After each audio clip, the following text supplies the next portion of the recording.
वेदा विनाशिनं नित्यं य एन्मज्मवय्यं कथम स पुरुषः पार्थ कम घातयति हन्तिकम्।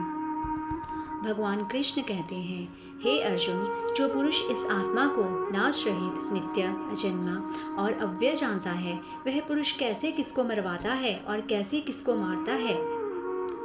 भगवान अर्जुन से पूछते हैं कि जो आत्मा नित्य और अविनाशी है, जिसे वेद भी विनाशित नहीं कर सकते, और जो अजन्मा और अव्यय है, ऐसे आत्मा को मारने वाला कैसे मान सकते हैं।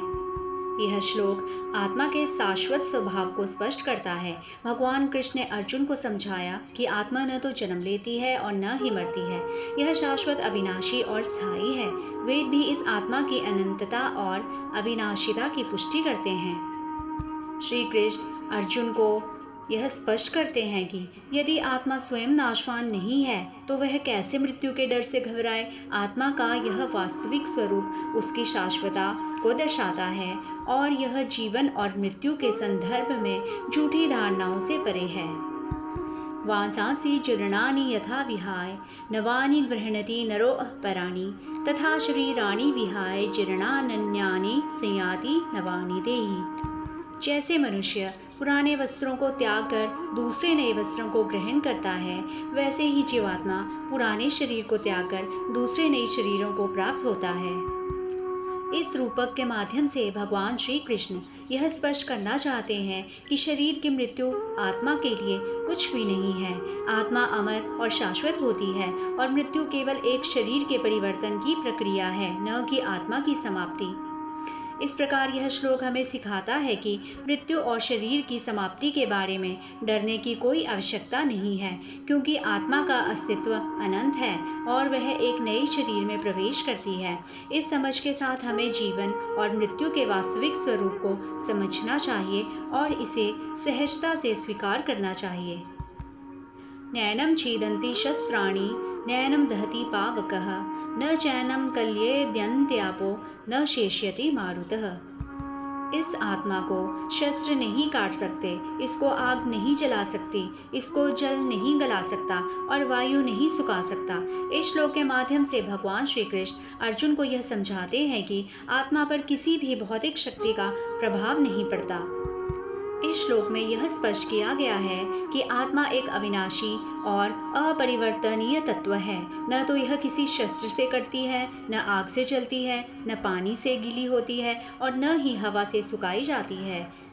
यह आत्मा की अमरता और स्थिरता को दर्शाता है, जो सभी भौतिक परिवर्तनों से परे है। अच्छेद्यो अयम दाह्यो अयम कलिद्यो अशोष्य एव च नित्यः सर्वगतः स्थाणुर्चलो अयम सनातनः। क्योंकि यह आत्मा अच्छेद्य है, यह आत्मा अदाह, अक्लिद्य और निसंदेह अशोध्य है तथा यह आत्मा नित्य, सर्वव्यापी, अचल, स्थिर रहने वाला और सनातन है, अर्थात जिसका कभी विच्छेदन न किया जा सके। आत्मा न तो कभी काटी जा सकती है और न ही उसके अस्तित्व को समाप्त किया जा सकता है, जिसका जलाया न जा सके। आत्मा को किसी भी आग से नहीं जलाया जा सकता, जो कभी गीला या भीगा नहीं हो सकती। आत्मा पर कोई भी जल का प्रभाव नहीं पड़ता, जो हमेशा विद्यमान रहती है, जिसका अस्तित्व कभी भी समाप्त नहीं होता, जो हर जगह उपस्थित, सर्वत्र व्याप्त है, जो स्थिर और अपरिवर्तनीय है, जो कभी बदलता नहीं, जो अडिग और स्थिर है, जो किसी भी प्रकार की हलचल से प्रभावित नहीं होता, जो सदा से और हमेशा के लिए विद्यमान है, जिसका कोई प्रारंभ और अंत नहीं होता। इस श्लोक का संदेश यह है कि आत्मा निराकार, अविनाशी और स्थिर है। यह शरीर, मन और इंद्रियों के परिवर्तनों से अप्रभावित रहती है। आत्मा का स्वरूप अनंत और शाश्वत है और यह समय, स्थान या परिस्थिति से स्वतंत्र होती है। आत्मा की इस अपरिवर्तनीयता को समझना और अनुभव करना व्यक्ति के जीवन का महत्वपूर्ण उद्देश्य होना चाहिए। अव्यक्तो अयम चिन्तयो अयम विकार्यो अयमुच्यते तस्मादेवं विदित्वैनं नानुशोचि तुमर्हसि। यह आत्मा अव्यक्त है, यह आत्मा अचिंत्य है और यह आत्मा विकार रहित कहा जाता है। इसलिए हे अर्जुन, इस आत्मा को उपर्युक्त प्रकार से जानकर तू शोक करने के योग्य नहीं है, अर्थात तुझे शोक करना उचित नहीं है। आत्मा को हम कल्पना या विचार से भी समझ नहीं सकते। यह तर्क और चिंतन से परे है, क्योंकि इसका स्वभाव और स्वरूप असीम और अक्षय है। आत्मा में कोई परिवर्तन नहीं होता। यह जन्म और मृत्यु के चक्र से परे है और इसलिए यह निरंतर और अपरिवर्तनीय है। भगवान श्री कृष्ण अर्जुन को ज्ञान दे रहे हैं कि आत्मा के वास्तविक स्वभाव को जानकर ही हमें जीवन की घटनाओं और शारीरिक परिवर्तन पर दुख या चिंता नहीं करनी चाहिए। यदि आत्मा अनित्य और अविनाशी है तो शारीरिक मृत्यु केवल शरीर के लिए है, आत्मा के लिए नहीं। इस ज्ञान को समझकर अर्जुन को युद्ध और जीवन की अन्य परिस्थितियों में शांति बनाए रखनी चाहिए। यह श्लोक हमें यह शिक्षा देता है कि आत्मा की अमरता और उसके स्थायी स्वभाव को समझकर हम जीवन के सुख दुख से परे हैं, शांतिपूर्वक जीवन जी सकते हैं। अथ चैनम नित्य जातम नित्यम वा मनयसे मृतम तथापि त्वं महाबाहो नैवं शोचितुमर्हसि। भगवान श्री कृष्ण अर्जुन से बोले, किंतु यदि तू इस आत्मा को सदा जन्मने वाला तथा सदा मरने वाला मानता है तो भी हे महाबाहो, तो इस प्रकार शोक करने योग्य नहीं है। श्री कृष्ण बोले, आत्मा का शाश्वत और अमर स्वभाव है। शरीर का जन्म और मृत्यु केवल भौतिक रूप में होता है, जबकि आत्मा अविनाशी और शाश्वत होती है। अतः आत्मा के प्रति शोक करना निरर्थक है, क्योंकि आत्मा कभी समाप्ति नहीं होती। इस श्लोक का अर्थ है कि अर्जुन को अपने मन में आत्मा की अमरता को समझकर कर्तव्य के मार्ग पर चलना चाहिए और शोक की भावना को त्याग देना चाहिए। जातस्य हि ध्रुवो मृत्योर ध्रुवं जन्मृतस्य च तस्मात् परिहार्यर्थे न त्वं शोचितुमर्हसि। क्योंकि इस मान्यता के अनुसार जन्मे हुए की मृत्यु निश्चित है और मरे हुए का जन्म निश्चित है, इससे भी इस बिना उपाय वाले विषय में तू शोक करने योग्य नहीं है। भगवान श्री कृष्ण ने अर्जुन से कहा। वो अर्जुन को सिखा रहे हैं कि जन्म और मृत्यु एक प्राकृतिक प्रक्रिया है और ये जीवन के अभिन्न अंग है। जो व्यक्ति पैदा होता है उसे मृत्यु का सामना करना ही पड़ता है। इसी तरह मृत्यु का भी एक निश्चित समय होता है, इसीलिए इन दोनों के बीच कोई स्थायी परिवर्तन नहीं होता और ये जीवन के अभिन्न हिस्से हैं। हमें इस सत्य को समझकर शोक को त्याग देना चाहिए। इस श्लोक का सार यह है कि जन्म और मृत्यु की प्राकृतिक प्रक्रियाओं पर शोक करना व्यर्थ है। हमें इन घटनाओं को स्वीकार करना चाहिए और जीवन को यथासंभव ढंग से जीना चाहिए। इस प्रकार भगवान श्री कृष्ण अर्जुन को सिखाते हैं कि हमें जीवन की वास्तविकता को समझना चाहिए और इससे जुड़े शोक और व्यथाओं को त्याग देना चाहिए। अव्यक्तादीनि भूतानि व्यक्तमध्यानि भारत अव्यक्तनिधनान्येव तत्र का परिदेवना।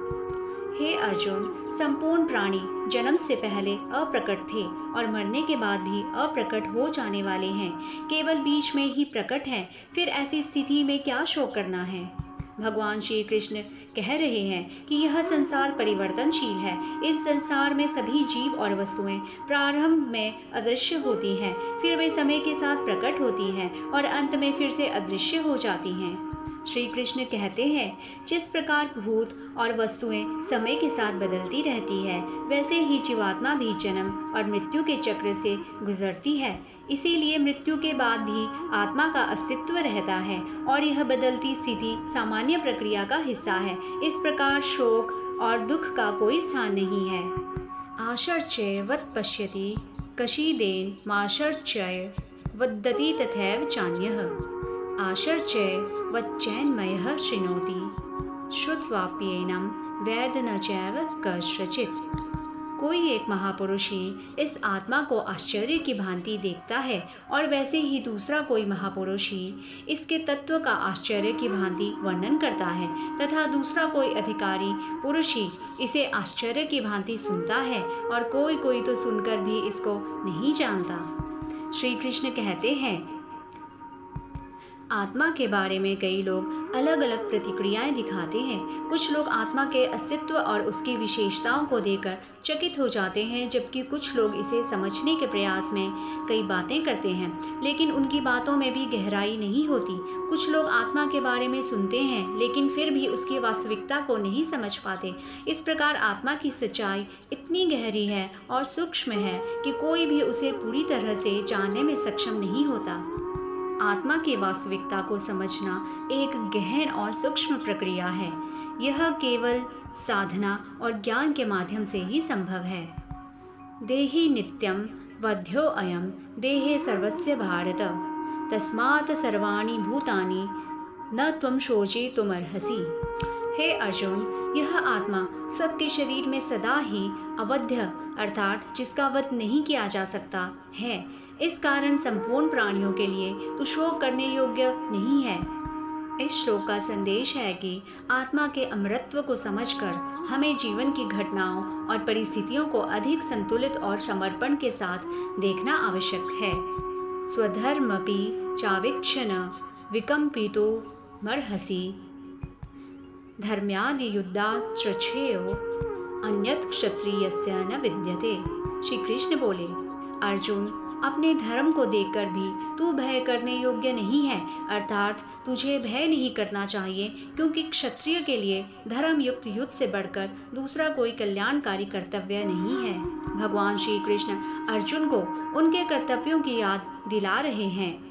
अर्जुन एक क्षत्रिय है, उनके लिए युद्ध लड़ना उनका स्वधर्म है। भगवान कहते हैं कि एक योद्धा के लिए धर्म पूर्वक लड़ा गया युद्ध सबसे बड़ा कर्तव्य है और इससे श्रेष्ठ कोई अन्य कर्म नहीं है। श्री कृष्ण कहते हैं, जब कोई व्यक्ति अपने कर्तव्य से विमुख होता है तो वह धर्म के मार्ग से भी भटक जाता है। अर्जुन को अपने स्वधर्म का पालन करते हुए युद्ध में भाग लेना चाहिए, क्योंकि यही उनका धर्म है और यही उनकी सामाजिक जिम्मेदारी भी है। श्री कृष्ण स्पष्ट करते हैं कि अपने धर्म का पालन करना और अपने कर्तव्यों को निभाना ही जीवन का सार है। व्यक्तिगत इच्छाओं, मोह या भय के कारण अपने धर्म से विमुख होना उचित नहीं है। यहाँ भगवान अर्जुन को प्रेरित कर रहे हैं कि वह अपने मन से सभी संदेह और भय को निकालकर युद्ध करे, क्योंकि यही उसका परम धर्म है। यदृच्छया चोपन्नां स्वर्गद्वारं पावृतं सुखिनः क्षत्रियाः पार्थ लभन्ते युद्धमीदृशम्। हे पार्थ, अपने आप प्राप्त हुए और खुले हुए स्वर्ग के द्वार रूप इस प्रकार के युद्ध को भाग्यवान क्षत्रिय लोग ही पाते हैं। श्री कृष्ण अर्जुन को समझा रहे हैं कि युद्ध के मैदान में उपस्थित होना और युद्ध करना एक योद्धा वर्ग के लिए एक महान अवसर होता है। क्षत्रिय का धर्म है कि वह अन्याय और अधर्म के खिलाफ युद्ध करे और अपने कर्तव्यों का पालन करे। वे कहते हैं, अर्जुन जैसे वीर योद्धा को ऐसा अवसर स्वतः ही मिल गया है जो स्वर्ग के द्वार की तरह खुला हुआ है। युद्ध धर्म और अधर्म के बीच है और इसमें लड़कर अर्जुन न केवल अपनी जातीय जिम्मेदारी निभा सकता है, बल्कि उसे आत्म सम्मान, कीर्ति और अंततः मोक्ष भी प्राप्त हो सकता है। इस प्रकार भगवान श्री कृष्ण अर्जुन को प्रेरित कर रहे हैं कि वह अपनी जिम्मेदारियों से मुंह न मोड़े और इस धर्म युद्ध में भाग ले, क्योंकि यही उसके जीवन का सच्चा उद्देश्य है। यह श्लोक अर्जुन को उनकी जिम्मेदारी और कर्तव्य का बोध कराता है और उन्हें बताता है कि योद्धा के लिए धर्म की रक्षा करना सबसे बड़ा धर्म है, जो अंततः मोक्ष की ओर ले जाएगा। अथ चेत वमिमं धर्म्यं संग्रामं न करिष्यसि ततः स्वधर्मं कीर्तिं च हित्वा पापं वाप्स्यसि। भगवान बोले, यदि तू इस धर्म युक्त युद्ध को नहीं करेगा तो स्वधर्म और कीर्ति को खोकर पाप को प्राप्त होगा। श्री कृष्ण अर्जुन को धर्म का पालन करने के लिए प्रेरित कर रहे हैं। श्री कृष्ण कहते हैं, युद्ध से पीछे हटने पर अर्जुन अपने क्षत्रिय धर्म का पालन नहीं कर पाएंगे, जो कि उनकी प्रतिष्ठा के लिए हानिकारक होगा। इसके अतिरिक्त युद्ध से भागकर अर्जुन पाप के भोगी बनेंगे, क्योंकि यह उनका धर्म है कि वे अन्याय के खिलाफ युद्ध करें और धर्म की रक्षा करें। इस श्लोक के माध्यम से संदेश दिया गया है, किसी व्यक्ति का कर्तव्य ही उसका धर्म है और उसे हर स्थिति में उसका पालन करना चाहिए। इस श्लोक में श्री कृष्ण अर्जुन को उनके कर्तव्य की याद दिलाते हैं और बताते हैं कि धर्म के मार्ग पर चलना ही सच्ची कीर्ति और सफलता का मार्ग है। अकीर्तिम चापि भूतानि कथयिष्यन्ति ते अव्यव्याम संभावितस्य चाकीर्तिर्मरणादतिरिच्यते। श्री कृष्ण कहते हैं, समाज में सम्मान और प्रतिष्ठा का बहुत महत्व होता है। किसी व्यक्ति की प्रतिष्ठा उसके कर्मों से बनती है। यदि व्यक्ति अपने कर्तव्यों से पीछे हटता है तो उसका नाम और मान सम्मान भी घट जाता है। ऐसे में अर्जुन के लिए युद्ध से भागना उसकी वीरता और गौरव को कलंकित करने के समान होगा, जो कि मृत्यु से भी बदतर स्थिति है। यह श्लोक हमें अपने कर्तव्यों को निष्ठा और साहस के साथ निभाने की प्रेरणा देता है। भयाद्रणा दुप्रप्तं मत्स्यन्ते त्वां महारथा येषां च त्वं बहुमतो भूत्वा यास्यसि लाघवम्। भगवान अर्जुन से कहते हैं, जिनकी दृष्टि में तू पहले बहुत सम्मानित होकर अब लघुता को प्राप्त होगा, वे महारथी लोग तुझे भय के कारण युद्ध से हटा हुआ मानेंगे।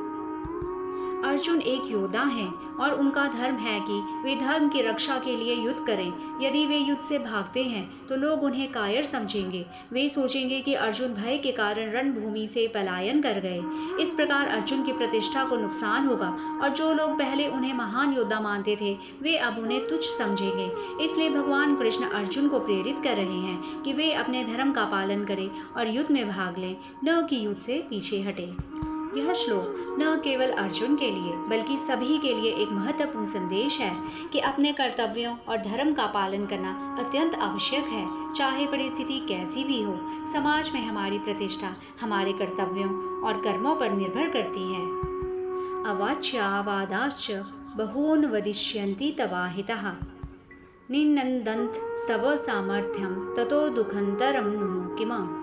श्री कृष्ण अर्जुन से कहते हैं, यदि तुम युद्ध से पीछे हट जाते हो, तुम्हारे विरोधी तुम्हारे बारे में अनुचित और अपमानजनक बातें करेंगे। वे तुम्हारे साहस और शक्ति का अपमान करेंगे। इससे अर्जुन की प्रतिष्ठा को बड़ा आघात लगेगा और इससे अर्जुन के लिए अत्यधिक दुख होगा।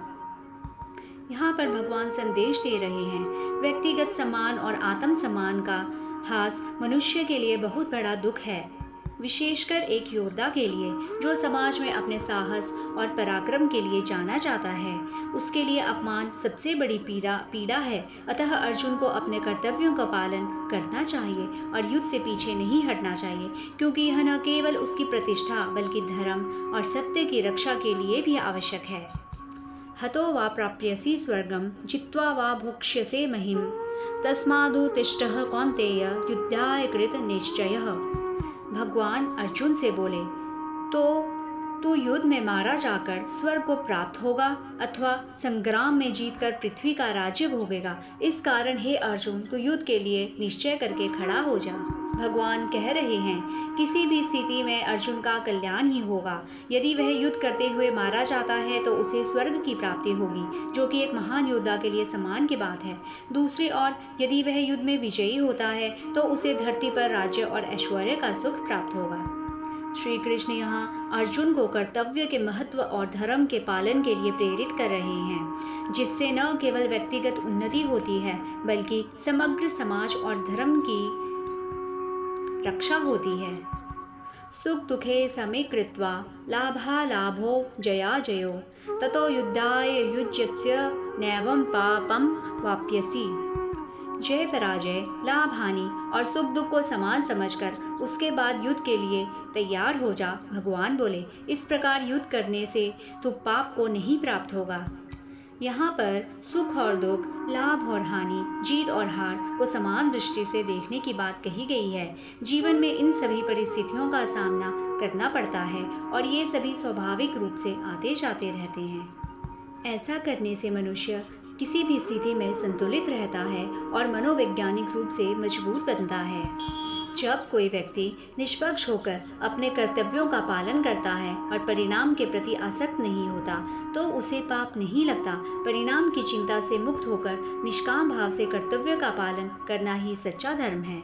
श्री कृष्ण कहते हैं, इस संभाव को अपनाने से व्यक्ति आंतरिक शांति प्राप्त कर सकता है और आत्म साक्षात्कार की ओर अग्रसर हो सकता है। यह जीवन के उच्चतम लक्ष्यों में से एक है, जहाँ आत्मा परमात्मा से जुड़ती है।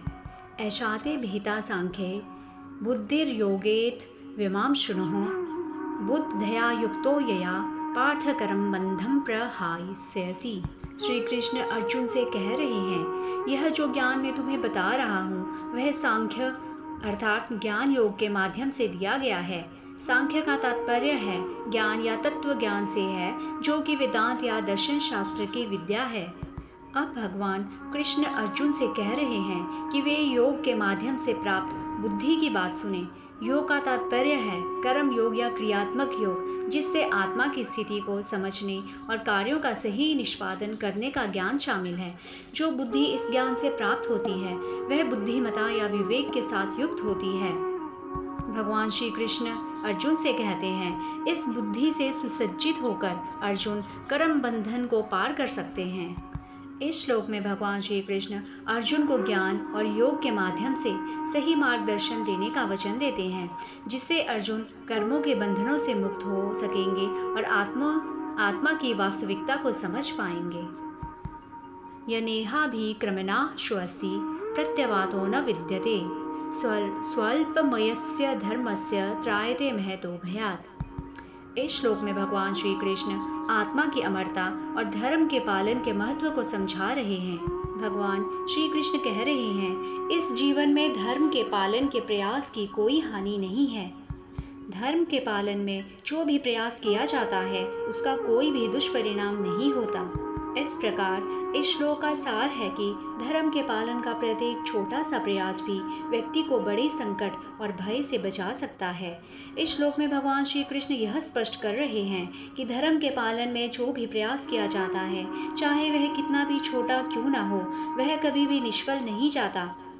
इसके परिणाम स्वरूप व्यक्ति बड़े संकट और भय से सुरक्षित रहता है। धर्म का पालन हमेशा लाभकारी होता है और इसमें कभी भी किसी प्रकार की हानि या दंड नहीं होता।